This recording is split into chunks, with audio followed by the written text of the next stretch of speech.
நாளென் செய்யும் வினிதானென் செய்யும் என்னை நாடி வந்த கோளென் செய்யும் கொடுங்கோற்றென் செய்யும் குமரேசர் இரு தாளும் சிலம்பும் சதங்கையும் தண்டையும் சண்முகம் தோளும் கடம்பும் எனக்கு முன்னே வந்து தோன்றினே.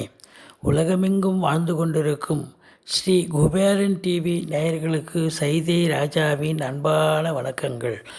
நாம் இப்பொழுது வார ராசி பலன்கள் வாக்கிய பஞ்சாங்க அடிப்படையில் சொல்ல இருக்கிறோம். டிசம்பர் 19 முதல் டிசம்பர் 25 வரைக்கும் உள்ளடக்கிய நாட்களுக்கு கிரகங்கள் 12 ராசிகளுக்கும் எப்பேற்பட்ட பலனை வழங்கப் போகிறது என்பதை ஒவ்வொரு ராசியாக பார்க்கலாம் வாங்க. மிதுன ராசிக்கு இந்த வாரம் எப்படி இருக்க போகிறது அப்படின்னு பார்த்தீங்கன்னா, ராசியை ராசிநாதன் பார்க்குறார் தனுசுலேருந்து சப்தம பார்வையாக. அதை விட ஒரு சிறப்பு வேறு என்னங்க வேணும்? அதையும் தாண்டி பூர்வ புண்ணிய ஸ்தானாதிபதி என்று சொல்லக்கூடிய சுக்கிரனும் பார்க்குறார். முயற்சி ஸ்தானாதிபதியான சூரியனும் சேர்ந்து பார்க்குறார். அப்போது தன்னம்பிக்கை அதிகரிக்கும். நல்ல லட்சுமி கடாட்சம் நிறைந்த ஒரு வாரம் அப்படின்னே சொல்லலாம். செல்வம் செல்வாக்கு தன்னம்பிக்கை அதிகரிக்கக்கூடிய ஒரு வாரம். 2ஆம் இடத்தை குரு பகவான் பார்க்கிறார். வாக்கு சாதுரியம் உடைய இந்த மிதுன ராசி அன்பர்கள் நல்ல ஒரு சிறப்பான ஒரு நிலையை அடைவீர்கள். நல்ல ஒரு பேர் புகழ் சம்பாத்தியம் கண்டிப்பாக கிடைக்கும். குடும்பத்தில் சந்தோஷம் குதூகலம் கண்டிப்பாக ஏற்படும். நல்ல பண வருவாய் பொருள் வருவாய் சிறப்பான ஒரு வாரம். குடும்பத்தில் சுப நிகழ்ச்சிகள் மட்டுமல்ல, வெளியார் சுப நிகழ்ச்சிகளுக்கும் சென்றுவிட்டு வரக்கூடிய ஒரு அமைப்பு நிச்சயமாக இருக்குங்க. திருமண வயதில் இருப்பவர்களுக்கு திருமணம் கைகூடக்கூடிய ஒரு காலகட்டம். மற்றபடி நீங்கள் எடுக்கும் முயற்சிகள் எல்லாம் திருவினையாக்கும் அப்படின்னு சொல்லலாம். அரசியல்வாதிகளுக்கு ஒரு அற்புதமான ஒரு வாரம். உங்களுடைய தந்தைக்கு எந்த ஒரு பிரச்சனையும் இல்லாமல் சமூகத்தில் பேரு புகழ் அந்தஸ்து உயரக்கூடிய ஒரு வாரம்.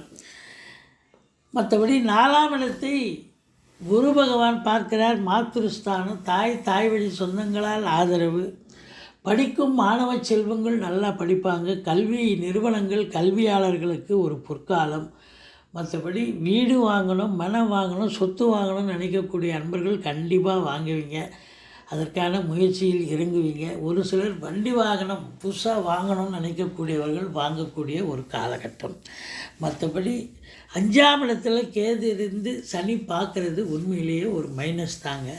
இதனுடைய நிலை என்னவென்று சொன்னால், உங்கள் பிள்ளைகளுக்கு ஏதாவது படிக்கிற இடத்துல ஏதாவது இடர்பாடுகள் பிள்ளைகளாலோ இன்ஸ்டியூஷனாலோ வரலாம், அல்லது அவங்க தேக ஆரோக்கியம் பாதிக்கப்படலாம். மற்றபடி உங்கள் குலதெய்வ வழிபாடு செய்யுங்க. உங்கள் பூர்வீக சொத்தில் கூட ஏதாவது பிரச்சனைகள், சொத்து தகராறு, வில்லங்கம் ஏதாவது வரக்கூடிய வாய்ப்புகள் இருக்கிறது. குலதெய்வ வழிபாடு செய்யுங்க. மற்றபடி குறை ஒன்றும் இல்லை. 7ஆம் இடத்தில் 5 7 இருக்கிறதால ஒரு சிலர் காதல் வயப்பட்டு அதை லவ் கம் அரேஞ்ச் மேரேஜாக மாற்றுவதற்கு முயற்சி செய்வீர்கள். அதற்கான முயற்சி உங்களுக்கு பலிதமாகும். 8ஆம் இடத்துல சனி பகவான் இருக்கிறார். கண்டிப்பாக இந்த மிதுன ராசிக்கு அஷ்டமத்து சனியினுடைய வேலை கண்டிப்பாக சனி பகவான் செய்வார். அதனால் நீங்கள் சங்கடம் தீர்க்கும் சனி பகவானே மங்களம் பொங்க மனமொய் திரள்வாய் சச்சிரவின்றி சனீஸ்வர தேவே இச்சகம் வாழ்க இன்னருள் சாத்தா. இந்த சுலோகத்தை சொல்லுங்கள். தலைக்கு வர்றது தலைப்பாயிட போகுங்க. எள்ளெண்ணெய் தீபம் விட்டு வாருங்கள் சனீஸ்வர பகவானுக்கு. மற்றபடி உங்களுக்கு 10ஆம் இடத்தில் குரு இருக்கிறார். ஒரு சிலருக்கு பதவி மாற்றம், இடமாற்றம் கண்டிப்பாக அமையும். அது அமைவதால் உங்களுக்கு அனுகூலத்தை தான் தருமை ஒழிய உங்களுக்கு மைனஸ்ன்னு சொல்கிறதுக்கு இல்லை. இதையும் தாண்டி ஒரு சிலர் கூடுதல் பொறுப்பு உங்களுக்கு வழங்கப்படும். வேலை பார்க்குறவங்களுக்கு கவர்மெண்ட்டில் அதுவும் உங்களுக்கு நன்மைக்கே அப்படின்னு சொல்லலாம். ஒரு சிலர் முயற்சி செய்கிறவங்க அரசு உத்தியோகமோ தனியார் துறைக்காக முயற்சி செய்கிறவங்க, வேலைக்காக ஃப்ரெஷ்ஷாக இருக்கிறவங்களுக்கு முயற்சி பண்ணுங்கள். கண்டிப்பாக கிடைக்கக்கூடிய ஒரு காலகட்டம். 11ஆம் இடத்து ராகு உங்களுக்கு அளப்பரிய பலனை தர இருக்கிறார்.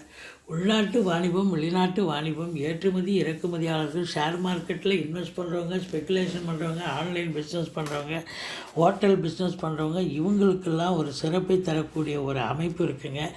இதை தாண்டி காரு பங்களா வீடுன்னு வாங்கக்கூடிய வீடு வாசல் வாங்கக்கூடிய ஒரு அமைப்பு இருக்குது. கடன் காட்சிகள்லாம் அடைஞ்சிட்டால் புதுசாக கடன் வாங்கி நீங்கள் சுப செலவில் வச்சுப்பீங்க. நல்ல ஒரு சம்பாத்தியத்தில் இருப்பீங்க. எல்லோரும் உங்களுக்கு வீட்டில் இருக்கக்கூடிய பெரியவர்கள் ஆதரவாக செயல்படுவார்கள் அப்படின்னே சொல்லலாம். பாருங்கள், 12ஆம் இடம் உங்களுக்கு யார் இருக்கிறார் அப்படின்னு பார்த்தீங்கன்னா 11 12 இருக்கிறார் செவ்வாய். அப்போது மூத்த சகோதரர் மூலமாக உங்களுக்கு ஏதாவது சில பிரச்சனைகளோ இல்லை அவங்களுக்கும் உங்களுக்கும் கான்ட்ரவர்சியோ வரக்கூடிய ஒரு அமைப்பு இருக்கலாம். அல்லது உங்களுடைய அசட் சொத்து பத்துக்களில் செலவினங்கள், அதாவது நீங்கள் ரிப்பேர் பண்ணக்கூடிய செலவு, அது அசுப செலவு கிடையாது, சுப செலவில் தான் அடங்கும். கடை ரிப்பேர் பண்ணுறீங்க, வீடு ரிப்பேர் பண்ணுறீங்க, இல்லை வேறு எதாவது சார்ஜ் கூடுது அப்படின்னா இது செவ்வாயின்னு பூமிக்காக செலவு செய்கிறது. அப்போது உங்களுக்கு அது இன்வெஸ்ட்மெண்ட்டு தானே ஒழிய செலவினங்கள் அசுப செலவு கண்டிப்பாக கிடையாது.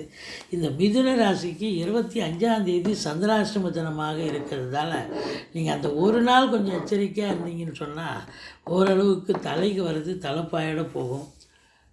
வீட்டில் சுப நிகழ்ச்சி, வெளியார் சுப நிகழ்ச்சிகள் கலந்துப்பீங்க. குடும்பம் சந்தோஷமாக இருக்கும். நண்பர்களும் ஆதரவாக இருப்பார்கள். வேலை பார்க்குற இடத்துலையும் நிம்மதி, பொருளாதார மேன்மை, குடும்ப மேன்மை, சந்தோஷம் எல்லாம் இருக்கும். ஒரே ஒரு மைனஸ் என்னன்னா, பிள்ளைகளுக்கு ஏதாவது பிரச்சனைகளோ இடர்பாடுகளோ அல்லது நீங்கள் பூர்வீக சொத்தில் ஏதாவது பிரச்சனைகளோ வரலாமே ஒழிய மற்றபடி குறை ஒன்றும் இல்லை. நிறைவான ஒரு வாரம் இந்த மிதுன ராசிக்கு. இந்த வாரம் ரொம்ப அமக்கலமாக இருக்கும் பாருங்கள்.